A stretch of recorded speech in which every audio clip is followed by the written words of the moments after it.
À tout l'équipage, ici votre capitaine.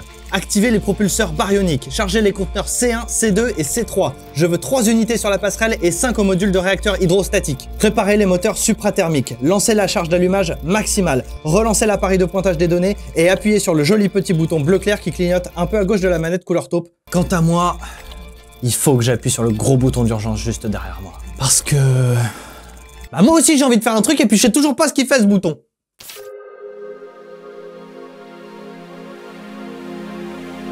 Bah ouais, je sais bien, capitaine, c'est vachement stylax. Tu n'es pas le capitaine. On va pas se mentir, c'est un travail noble, qui demande de la force, du courage, de la témérité, et surtout beaucoup d'abnégation.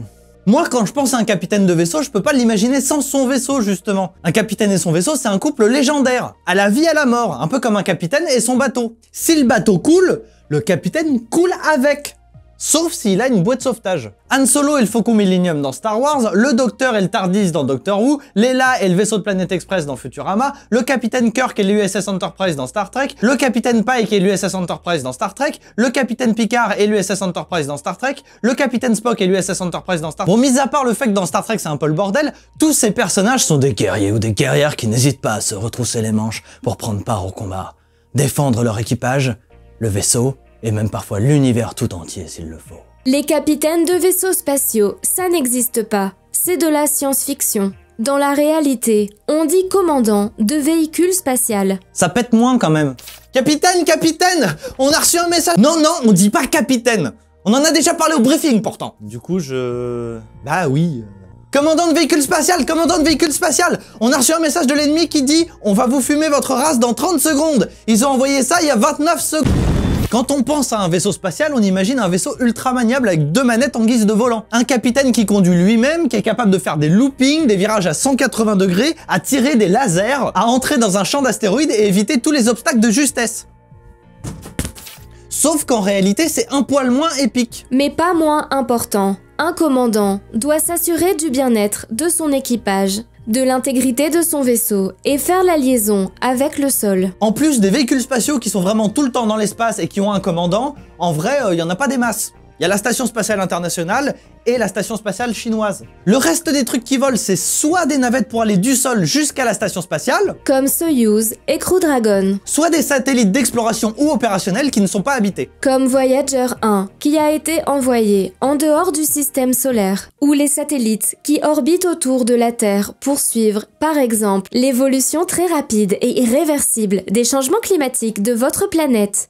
Chez bande de nazes. La plupart des véhicules spatiaux sont donc en orbite terrestre. Vous verrez pas de sitôt quelqu'un avec un vaisseau spatial partir en vitesse lumière, faire un petit tour sans prédiction de trajectoire, donner 2-3 coups de rayon laser contre un pirate de l'espace et revenir sur Terre se taper son crush. Bon, maintenant, pour des raisons pratiques, on va parler du métier de commandant de la Station Spatiale Internationale. Parce que c'est le seul commandant spatial concret dont on peut expliquer le rôle. Et aussi parce que bizarrement, on n'a pas trouvé d'infos sur le commandant de la station spatiale chinoise. Si vous ne le saviez pas, sachez que Thomas Pesquet a été commandant de l'ISS du 4 octobre au 6 novembre 2021. Mais alors, en quoi ça consistait par rapport à ses missions traditionnelles d'astronaute?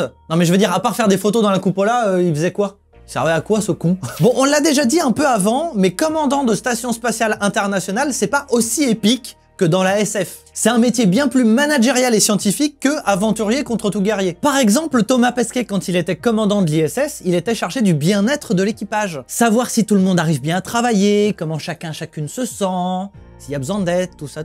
Et son rôle, c'est aussi de désamorcer les potentiels conflits entre les membres d'équipage. Parce que le sang en zéro gravité, c'est chiant à nettoyer. Le commandant, il doit aussi faire la liaison avec le sol pour faire des comptes rendus de ce qui se passe dans la station. Tous les jours. Le commandant n'est pas le pilote de l'ISS. Bah non, parce que l'ISS, elle se pilote du sol en fait. En bas, il y a un directeur de vol. C'est un pilote de drone quoi, qui fait la taille d'un terrain de foot, certes, mais quand même. Le commandant, lui, doit aussi s'assurer que des personnes issues de cultures très différentes et vivant dans un espace très réduit puissent travailler ensemble dans les meilleures conditions possibles. Oh, c'est fascinant. Donc vous faites ça la porte ouverte dans votre pays. C'est toi qui as ouvert la porte! En cas d'urgence, tel qu'un incendie mortel, une atmosphère toxique, une dépressurisation subite, le commandant de l'ISS doit savoir réagir rapidement. Allô? Allô? Ouais, c'était pour vous dire qu'on avait un genre d'incendie ici et que j'avais pas très envie de pisser sur le moment. Comment on fait pour l'éteindre? C'est quoi le process? Donc c'est le commandant qui doit réagir. Il doit diriger les opérations de sauvegarde dans un ordre de priorité.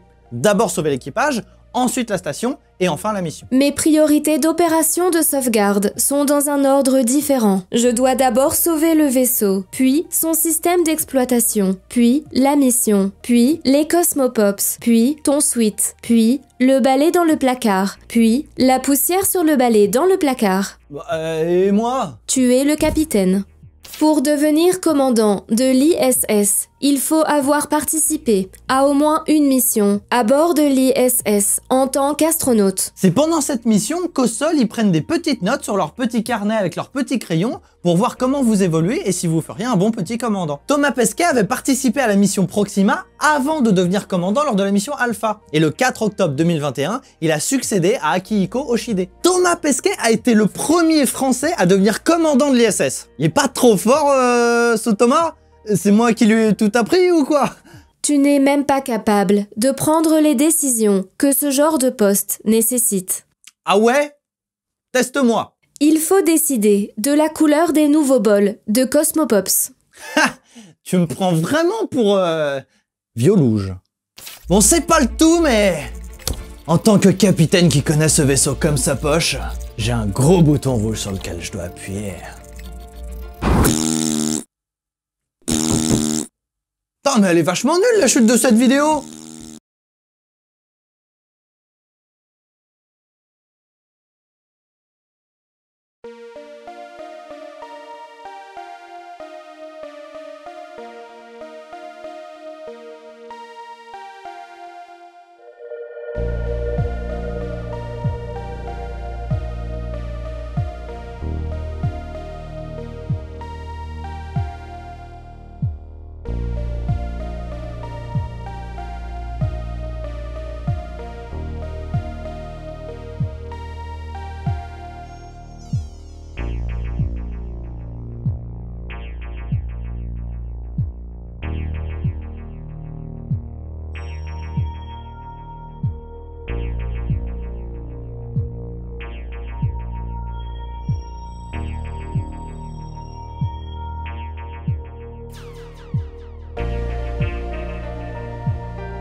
C'est bon, il a fini?